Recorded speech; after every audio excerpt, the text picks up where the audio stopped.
Independent అభ్యర్థిగా సర్పంచ్గా గెలిచానండి.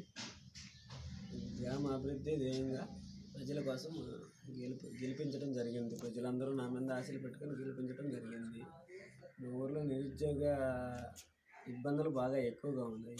ప్రజలకు పనులు లేవు. ఆర్థికంగా చుట్టూ ఫ్యాక్టరీలు ఉన్నా కూడా ప్రజలు తీవ్రంగా కరువు బాధల్లో బాధపడుతున్నారు అనే సమస్యలు ఉన్నాయి.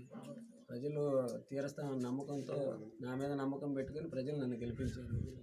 వాళ్ళు ఆ కోరికల మేరకు పనిచేస్తానని గ్రామ అభివృద్ధి ధ్యేయంగా ఈరోజు పనిచేస్తున్నాను.